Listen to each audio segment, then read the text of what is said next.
بسم اللہ الرحمن الرحیم۔ فدیے کے متعلق ہی ذکر ہو رہا ہے، تو فدیے کے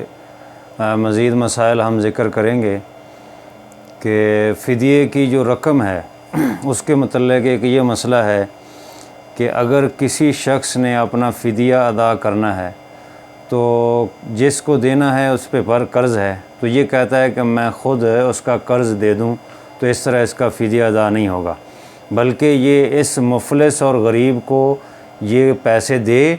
اور پھر وہ خود قرض ادا کرے، تب اس کا فدیہ ادا ہوگا۔ یہ ڈائریکٹ اس کے قرض خواہ کو قرض دے گا، فدیے کی رقم تو ادا نہیں ہوگی، کیونکہ پہلے مسکین اور مستحق کے ہاتھ میں پہنچے گا، اس کو مالک بنائے گا، پھر یہ آگے جو ہے وہ اپنی مرضی سے قرض اس کو ادا کرے گا۔ اسی طرح یتیم نابالغ ہے، مفلس ہے، تو اس میں بھی فدیے کی رقم دی جا سکتی ہے اور اس کے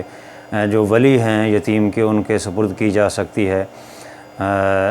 باقی یہ ہے کہ فدیے کی رقم سے کوئی چیز خرید کر دی جائے، جیسے مثلاً کپڑا ہے، کسی غریب کو فدیے کی رقم سے کپڑا خرید کے اس کو دے دیا جائے تو یہ بھی جائز ہے، اس کو دی جا سکتی ہے۔ غلہ دے دیں، غلے کی قیمت یعنی پیسے دے دیں، یا کوئی کپڑا خرید کے دے دیں، یا کوئی راشن خرید کے دے دیں، یہ بھی جائز ہے، اس طرح بھی کر سکتا ہے۔ ایک شخص اتنا ضعیف پیدائشی طور پہ اتنا کمزور ہے کہ وہ روزہ نہیں رکھ سکتا، پیدائشی طور پہ اتنا یعنی مطلب ہے کہ وہ معذور ہے، روزہ رکھنے کی اس کے اندر طاقت نہیں ہے، تو وہ بھی روزہ نہیں رکھے گا۔ ظاہر اس میں طاقت نہیں ہے تو وہ فدیہ ہی ادا کرے گا۔ ایک مسئلہ اس میں جو ضروری وہ یہ ہے کہ فدیے ہی کے متعلق کہ ایک شخص روزہ بھی نہیں رکھ سکتا، فدیہ بھی نہیں دے سکتا،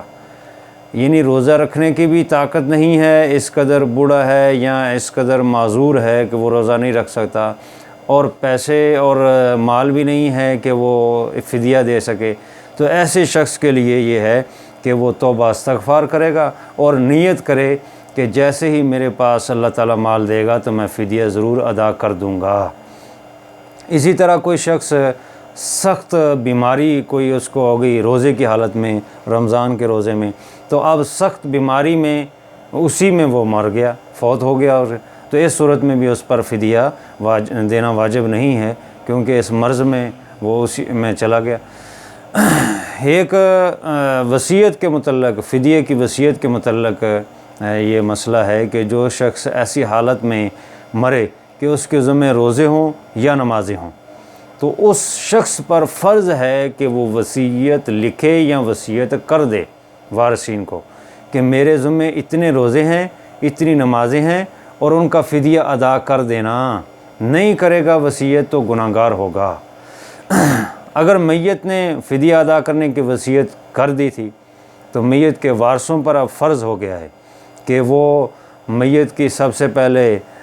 تجہیز و تکفین کریں، پھر اس کے ذمہ اگر کوئی قرض ہے تو وہ قرض ادا کریں، پھر اس کی وصیت کے مطابق اس کے روزے اور نمازوں وغیرہ کا فدیہ جو ہے وہ ادا کریں گے، اور یہ وصیت 1/3 میں پوری کی جائے گی۔ اسی طرح اگر جو مرنے والا ہے اس نے وصیت نہیں کی